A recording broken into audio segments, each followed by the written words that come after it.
Well, this election cycle, KREM 2 wants to ask the candidates questions that matter to you. So KREM 2's Rob Harris collected those questions on Facebook and Twitter. Then he sat down with our local congressional candidates to get answers. Now, first up this morning is Democratic candidate Lisa Brown. Okay, so this is the first of our KREM elections interviews. I've got questions. I've got a candidate, Lisa Brown. Hello. Thank you for coming in. Thank you so much. So let's not waste any time. I'm going to dive right into my first question from Davis Harsh on Facebook. He asked what you're going to do to stop gun violence. And I think I'm interested too in your reactions to the March for Our Lives, which we just saw. Well, as a mother and someone who's spent a lot of time in classrooms here in the region, I was really inspired by the students who stood up, spoke out, also the teachers and parents who supported them.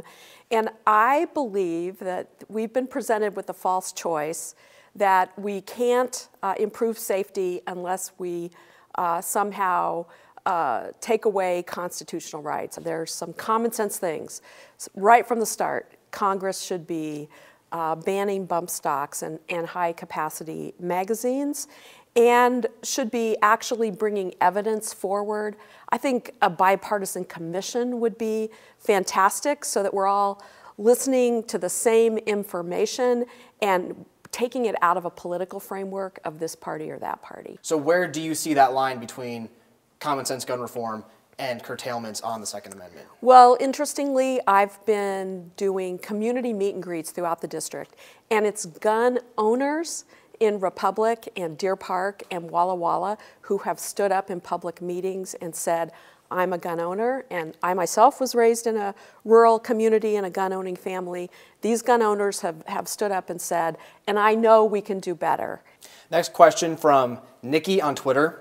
She asks, what do you plan to do to help the sandwich generation, those of us saving for our kids' college while struggling to pay our own student loan debt, paying daycare and elder care for parents? That is a great question, and many of us, I think, are experiencing this where we may have concerns about our parents who are living on Medicare and Social Security. So one of the things is in Congress, I will defend those earned benefits of Social Security, Medicare.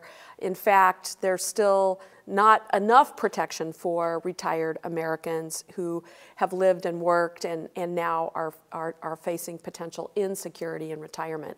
And at the same time, one of my top priorities is the student loan debt crisis. It's over $1 trillion. I think we should be asking ourselves, if Congress can bail out big banks, financial institutions, why no relief for students? Next question from Marsha Lord on Facebook. If healthcare is such a big issue for the folks in D.C., why haven't they designed a universal system we can all use similar to Medicare? Would you be in support of something like Medicare for all? I think we need to move in the direction of expanding Medicare. We definitely need universal, comprehensive, and affordable coverage. I mean, one of the good things about the system that was put in place a couple of years ago is that it did expand coverage, but we haven't done anything to take on the cost of prescription drugs. I showed when I was in Olympia that I could do that. I took on insurance companies to cover eating disorders, helped expand the Children's Health Program. So those are the kind of measures I will also pursue in Congress. So that is part one of my interview with Lisa Brown. I also asked her what she thinks about sanctuary cities for undocumented immigrants, and does she see any common ground with President Trump? That's coming up in our next half hour.